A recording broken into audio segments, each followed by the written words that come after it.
तीन गुरु। बहुत समय पहले की बात है। किसी नगर में एक बेहद प्रभावशाली महंत रहते थे। उनके पास शिक्षा लेने हेतु कई शिष्य आते थे। एक दिन एक शिष्य ने महंत से सवाल किया, स्वामी जी, आपके गुरु कौन हैं? आपने किस गुरु से शिक्षा प्राप्त की है? महंत शिष्य का सवाल सुनकर मुस्कुराए और बोले, मेरे हजारों गुरु हैं।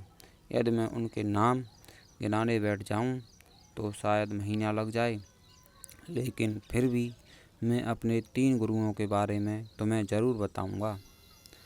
एक था चोर।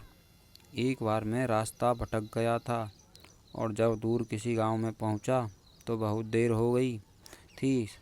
सब दुकानें और घर बंद हो चुके थे, लेकिन आखिरकार मुझे एक आदमी मिला जो एक दीवार में सेंध लगाने की कोशिश कर रहा था।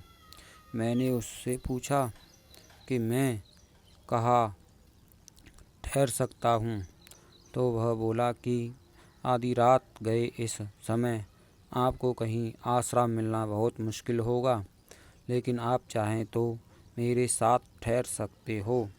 मैं एक चोर हूँ और अगर एक चोर के साथ रहने में आपको कोई परेशानी नहीं होगी तो आप मेरे साथ रह सकते हैं। वह इतना प्यारा आदमी था कि मैं उसके साथ 1 महीने तक रह गया। वह हर रात मुझे कहता कि मैं अपने काम पर जाता हूँ, आप आराम करो, प्रार्थना करो। जब वह काम से आता तो मैं उससे पूछता कि कुछ मिला तुम्हें? तो वह कहता कि आज तो कुछ नहीं मिला, पर अगर भगवान ने चाहा तो जल्द ही ज़रूर कुछ मिलेगा। वह कभी निराश और उदास नहीं होता था, हमेशा मस्त रहता था। जब मुझे ध्यान करते हुए सालों साल बीत गए थे और कुछ भी हो नहीं रहा था, तो कई बार ऐसे क्षण आते थे कि मैं बिल्कुल हताश और निराश होकर साधना छोड़ लेने की ठान लेता था। और तब अचानक मुझे उस चोर की याद आती थी जो रोज़ कहता था कि भगवान ने चाहा तो जल्द ही कुछ ज़रूर मिलेगा। और मेरा दूसरा गुरु एक कुत्ता था। एक बहुत गर्मी वाले दिन मैं बहुत प्यासा था और पानी की तलाश में घूम रहा था कि एक कुत्ता दौड़ता हुआ आया। वह अब भी प्यासा था। पास ही एक नदी थी। उस कुत्ते ने आगे जाकर नदी में झांका तो उसे एक और कुत्ता पानी में नजर आया, जो कि उसकी अपनी परछाई थी। कुत्ता उसे देख बहुत डर गया। वह परछाई को देखकर भौंकता और पीछे हट जाता, लेकिन बहुत प्यास लगने के कारण वह वापस पानी के पास लौट आता।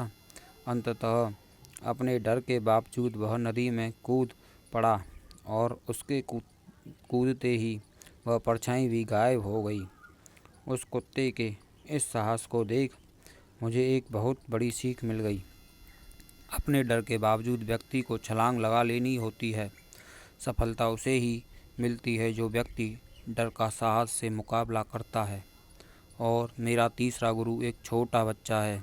मैं एक गांव से गुजर रहा था कि मैंने देखा एक छोटा बच्चा एक जलती हुई मोमबत्ती ले जा रहा था।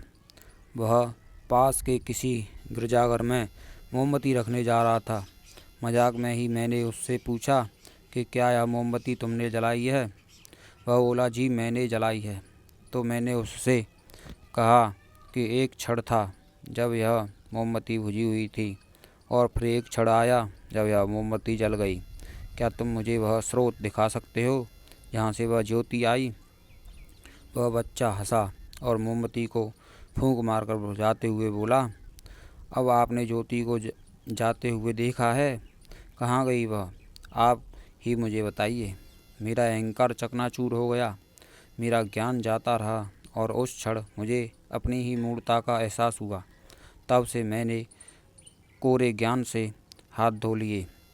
मित्रों, शिष्य होने का अर्थ क्या है? शिष्य होने का अर्थ है पूरे अस्तित्व के प्रति खुले होना, हर समय हर ओर से सीखने को तैयार रहना। जीवन का हर क्षण हमें कुछ न कुछ सीखने का मौका देता है। हमें जीवन में हमेशा एक शिष्य बनकर अच्छी बातों को सीखते रहना चाहिए।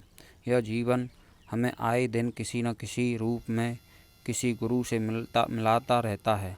यह हम पर निर्भर करता है कि क्या हम उस महंत की तरह एक शिष्य बनकर उस गुरु से मिलने वाली शिक्षा को ग्रहण कर पा रहे हैं या नहीं।